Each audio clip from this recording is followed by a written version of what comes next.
everybody. Welcome back. If you joined us on News Channel 10-2, welcome in. If you're just joining us here on News Channel 10, it's the wrap-up. Jacob Albrock, Matt Hamilton, week 1 of the high school football season, which means the second week of the high school football season, and we're very excited to have you in. Thank you for joining us.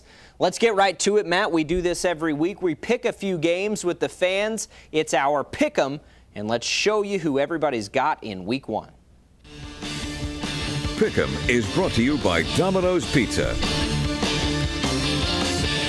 Here we go. The updated, what we have anyway, we'll call it, Amarillo High and Wellington dominating in their matchups. Amarillo High taking on Tascosa, Randall and Hereford, Wellington and Panhandle.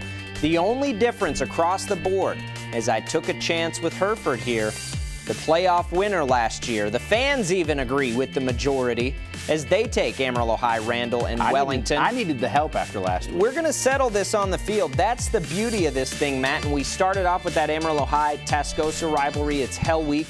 And, Tascosa struggled lately. They haven't scored a touchdown in this series in a few years. Amarillo High has been on top, but Tascosa looked good in week 0.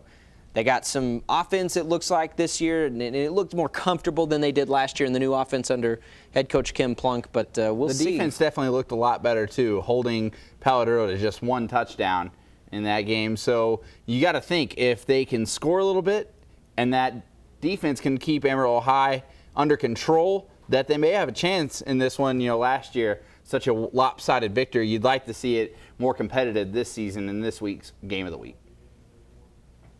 Oh, the poll results here. 70% of our fans think that Amarillo High is the winner of our Game of the Week. Now let's take you to our Game of the Week.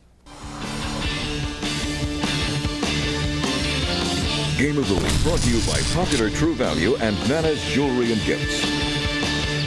We open it up in the first, a jam-packed Dick Bivens Stadium for the rivalry. As always, it's a lot of fun. First quarter, Brandon Marshall, opening drive for the Rebels, takes it down the left sideline, big yards, and the Rebel offense driving early in this one. Later, Jacob Biggers gets a huge block and finishes it off, 35 yards for the touchdown, and there it is, the monkeys off the back for the Rebels early.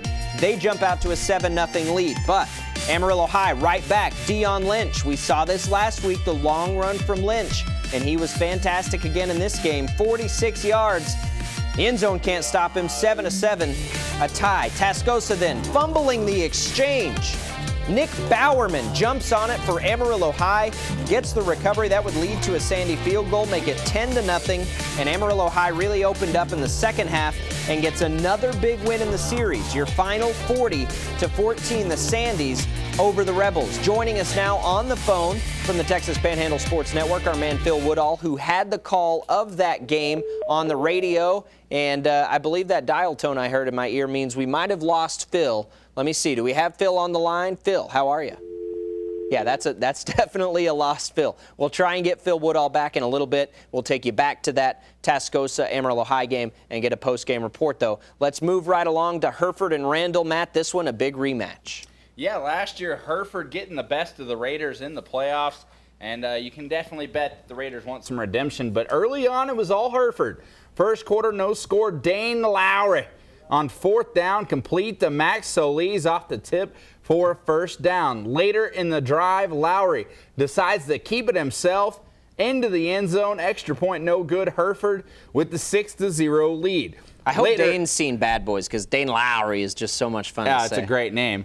He's got a nice fish, too. Big eyes, but a nice fish. Lowry looks to get sacked there by Garrett Ince, but you could see the hand on the mask. Referee catches it, drive still alive.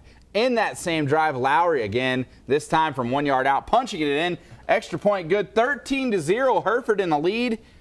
But it's Randall who explodes offensively after we leave, and they get the win by a final of 35-20. Let's go to Clint Brakebill, who has a post-game report with the Randall Raider head coach Brian Wood. Well, we're here with the winning coach of the Randall Raiders, Coach Wood. Coach, talk about, they jump out to that early 13-0 lead. What does it say about your team to be able to respond like that?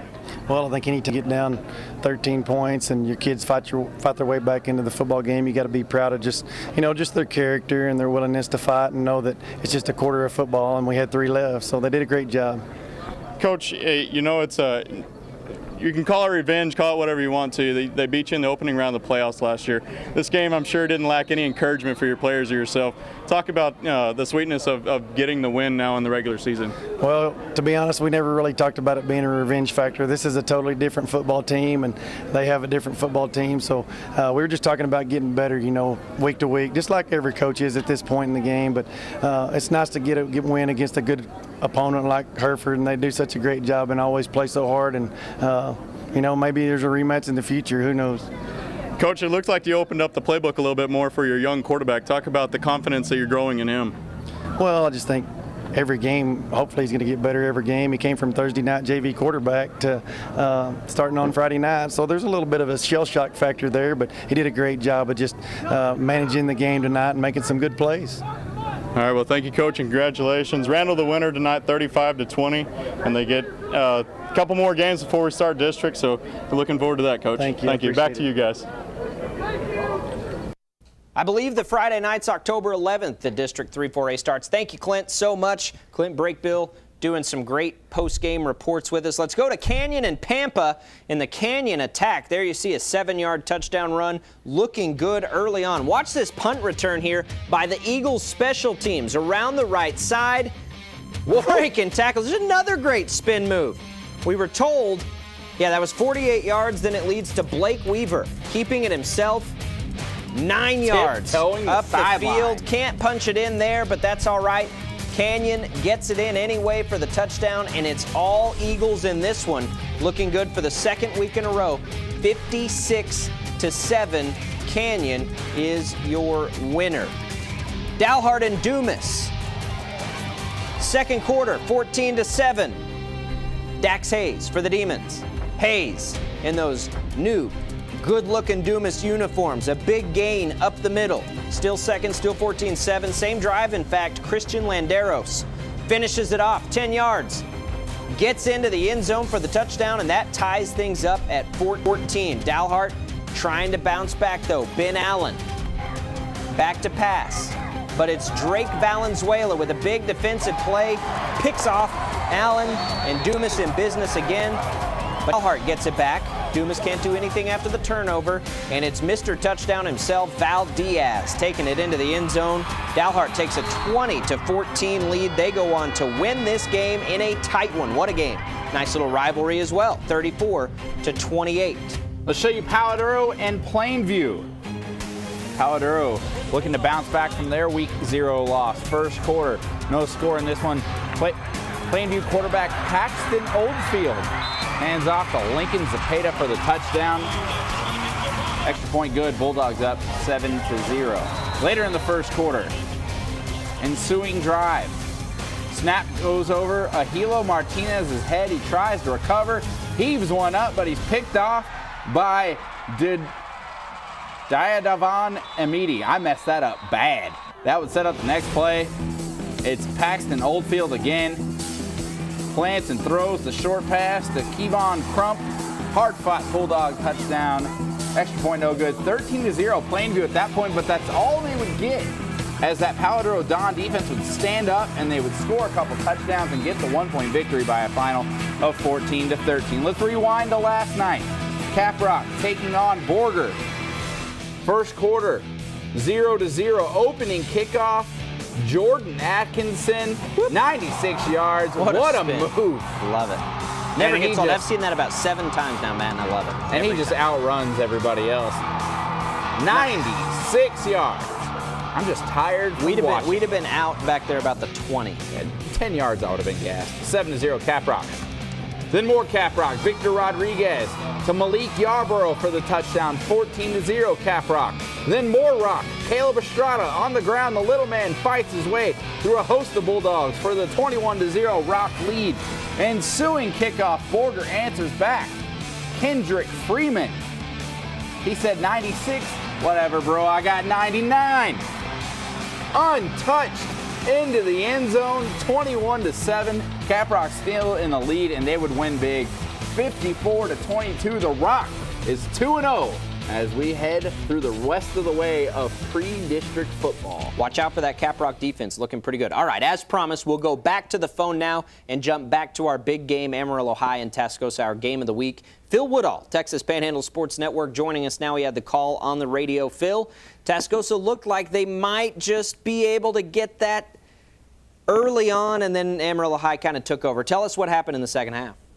Well, in the second half, it really, the big guy that had a great ball game was linebacker Nick Bauer, and he recovered 3 Tascosa fumbles, one of them a punt, and those fumbles led to 17 points for Amarillo High. And also, this is a wing T offense. Do you realize in 2 games that the Amarillo High quarterbacks have thrown for 5 touchdown passes? That's almost unreal. You know, it's like, they're out of their zone doing this deal. But, I thought it was Tascosa did some good things tonight, and, they had that opening drive on the first possession of the ball game and scored, and that's the first touchdown that Tascosa has scored in the against Mel Maxfield's Amarillo Sandys. But, again, it's those 3 turnovers that were really killers tonight for Tascosa, and last week they were +3 in the turnover margin against Palo. This week, -3, actually -2, because they had an interception off one of the Amarillo High quarterbacks. So it was a tough ball game, but give credit to the offensive line. Great blocking for Amarillo High, and also great defense.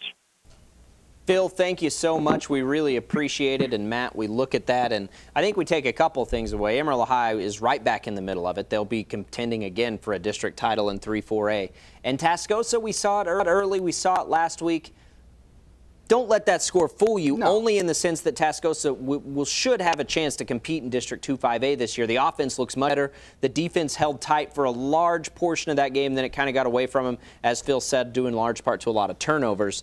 But the Sandys continue to dominate the rivalry in recent years, and we'll see if next year comes around, they may be back in the same district, which would make things even more interesting. That's right, realignment after this season, that could get interesting. But we do know that there is some winnable games for Tascosa come district. Yeah. They're through with pre-district games. It's a very long season with such that monster district up there in 5A. So they're done. They're jumping right into, league games, and so they're really going to have to continue their upward trend as far as their positive movement and the performance of their team. But as it shows right now, District 3-4A is still winning a lot of football games early on. Yeah, I mean, you saw it right there. 3-4A dominant again on this day, just a couple losses, but it looks good again. And we'll see next week if Tascosa can get their district season started off with a bang. 3-4A and the rest of the districts, they've still got a ways. We've got a ways to go in this show. We come back and we've got the Flower Bowl, Perryton and Bushland.